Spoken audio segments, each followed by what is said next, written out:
I've always been a firm believer in positive thinking, but I also don't want to mislead anyone. While optimism is crucial, I also think it's important to prepare for potential setbacks. You can't just walk through life assuming everything will go perfectly, because the world simply doesn't work that way.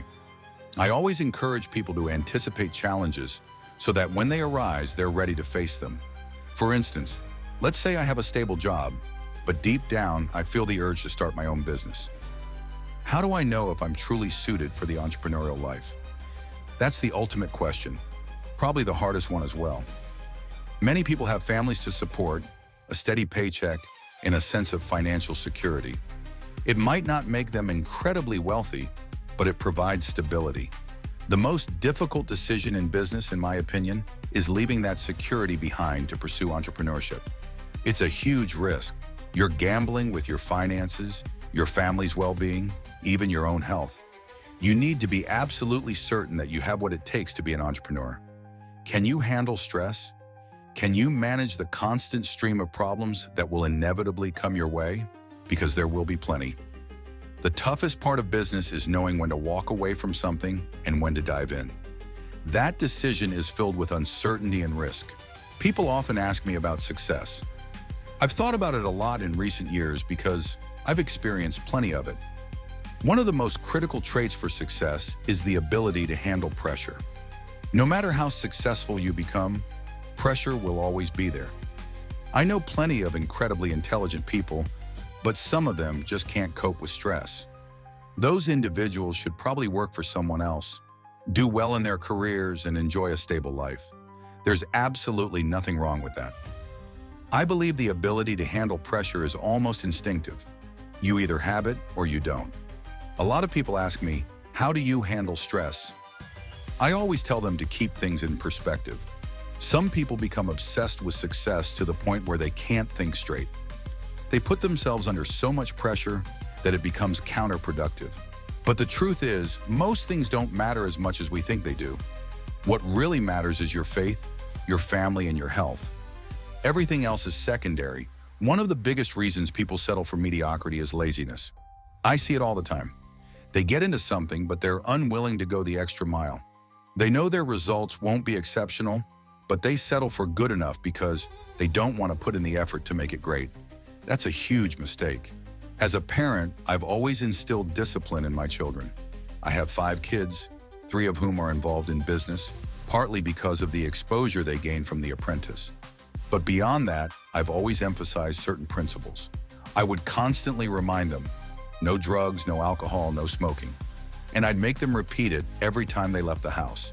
It probably drove them crazy, but I wanted to drill it into their heads. I truly believe avoiding those vices removes unnecessary barriers to success. I had an older brother, Fred, who struggled with alcoholism. He was incredibly charismatic, good-looking, and had everything going for him. But drinking destroyed his health and ultimately his life. He always warned me, don't ever drink, don't ever smoke. His struggle had a profound impact on me, and I took his words to heart. Now, when it comes to branding and marketing, my advice to small and medium-sized business owners is simple. Start with a great product. Without that, nothing else matters. But assuming you have a strong product, the next step is making sure people know about it. I've seen incredibly talented people, singers who could rival Frank Sinatra, but no one knows they exist because they never put themselves out there. You have to seize every opportunity, get the word out, make sure the press knows you exist. A great mentor can also make a huge difference. Finding someone you admire and learning from their experiences is invaluable. Having guidance from someone who's already walked the path can save you years of trial and error. People often ask me what it's like to be me, to wake up and look in the mirror as Donald Trump. Honestly, I don't think about it that way. I get up, I go to work, and I put in the effort. I employ a lot of people, provide them with salaries and benefits, and that gives me a sense of fulfillment. Knowing that my employees and their families are taken care of because of the Trump Organization is something I take pride in. If I had to give one piece of advice to an aspiring entrepreneur, it would be this: knowledge. That's the key. Knowledge comes from experience. Many people talk about luck, and yes, some people do seem luckier than others. But I also believe in the saying, the harder you work, the luckier you get. There were moments in my career, especially in the early 90s, when the economy was collapsing and everyone around me was going bankrupt. But I didn't quit. I worked harder. That's why I'm still here today. My first book, The Art of the Deal, begins with a sentence that some people find surprising. I don't do it for the money.